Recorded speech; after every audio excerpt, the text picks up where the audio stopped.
The Pentagon has released another batch of never-before-seen files on UFOs. This is part of President Trump's effort to increase transparency on government knowledge of potential extraterrestrial activity. Okay. So here are some of the new pictures and videos on the DoD's website. They include a few pictures of unnamed objects flying over the ocean.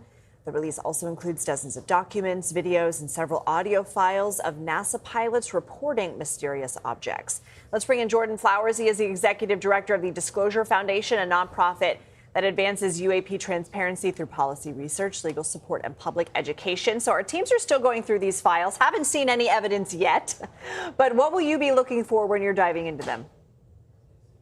Well, first of all, thank you so much for having me. And yeah, I think from a big picture perspective here, we are looking at the second release of videos and documents from the government about this mysterious phenomena. I think what's clear from a big picture here is that unequivocally we have things in our airspace and even in the global airspace demonstrating beyond next generation capabilities that we do not understand. There have been recent incursions of some of these objects at our sensitive military facilities, which are now wartime incursions.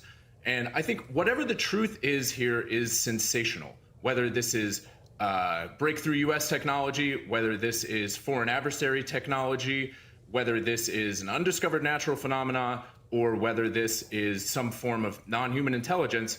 Whatever the truth is sensational. It's either the story of the decade, the century, or all of human history. But that makes you wonder, without clarity, what's the benefit of releasing all this video and images for us to speculate? You know, if we think back to the typical silver flying saucer image that became representative of aliens from the 40s and 50s, it stemmed from a lot of government research in Nevada around Area 51 of actual U.S.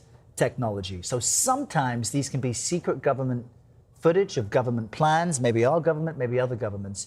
What do you think is the benefit, considering there are so many questions and speculation, of releasing the video so that we can all guess what we're seeing? There's a few great points in there. I think that the public is begging for transparency with respect to this topic. There's many things that the public has a deep intuition that they're not being told the truth about, and this is one of those things. So I think that, you know, to the extent there's transparency with releasing this, that's great. But certainly we wish that there were more context and analysis being provided with these videos. I mean, that's something that our organization intends to provide.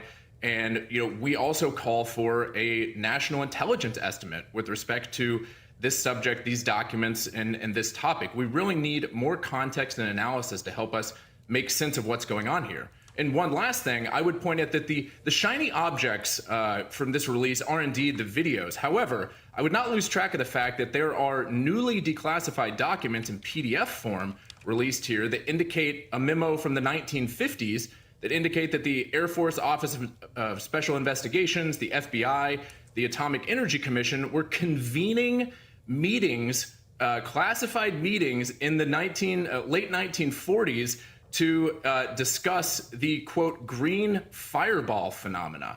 I mean, there are major aspects of this topic that are truly news-breaking that I think are worthy, not just in the videos, but in the PDFs. So take a look at those too. All right, Jordan Flowers, thanks. Thanks, Jordan.